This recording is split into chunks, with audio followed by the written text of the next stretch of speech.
अमेरिकेसोबत भारताच्या व्यापार करारावरून अकोल्यात उद्धव ठाकरेंच्या शिवसेना रस्त्यावर उतरली आहे। आज अकोला जिल्ह्यात 36 ठिकाणी ठाकरेंच्या शिवसेनेने रास्ता रोको केलाय। राष्ट्रीय महामार्ग, राज्य महामार्ग यासह ग्रामीण भागातील रस्त्यांवर शिवसेनेचा रास्ता रोको झालाय। अमेरिकेसोबत भारतानं केलेल्या व्यापार करारावरून ठाकरेंची शिवसेना रस्त्यावर उतरली असून रास्ता रोको करून व्यक्त केला आहे। अमेरिकेसोबत केलेल्या व्यापार करारामुळे देशभरातील शेतमालाचे भाव पडल्याचा आरोप यावेळी आंदोलकांनी केलाय।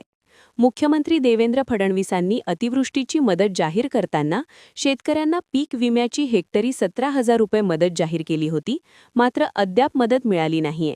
ती मदत शेतकऱ्यांच्या खात्यात तात्काळ जमा करावी, अशी ही प्रमुख मागणी आंदोलनातून केली आहे। केंद्र शासनाने जो अमेरिकेसोबत व्यापारी करार केलेला आहे, हा व्यापारी केल्यामुळे या देशातील शेतकऱ्यांचे शेतमालाचे भाव एकदम कमी झालेले आहेत। कापसाचा असेल, तुरीचा भाव 9,000च्या पलीकडे गेला होता, आज 7,500 रुपये क्विंटलला माल शेतकऱ्यांना विकावा लागत असेल। सोयाबीन असेल, हरभरा असेल, याचे सुद्धा भाव मोठ्या प्रमाणात कमी झालेले आहेत आणि जेव्हा शेतमालाची आवक या देशात होईल तेव्हा यापेक्षा सुद्धा जास्त भाव कमी होतील। म्हणून आणि राज्य सरकारने जे पीक विम्याची रक्कम शेतकऱ्यांना जाहीर केली होती, हेक्टरी 17,000 रुपये देऊ, ती मदत सुद्धा अद्याप शेतकऱ्यांना मिळाली नाही। कर्जमाफीचं 30 जून रोजी आम्ही 30 जून 2026 पर्यंत आम्ही देऊ हे त्यांनी सांगितलं होतं, परंतु त्याचं धोरण त्यांनी स्पष्ट केलं नाही की कोण्या शेतकऱ्यांना कर्जमाफी मिळेल। म्हणून या सर्व मागणीच्या निषेधार्थ आज जिल्हा शिवसेनेच्या वतीनं जिल्हाभरात 36 ठिकाणी रास्ता रोको आंदोलन करण्यात येत आहे।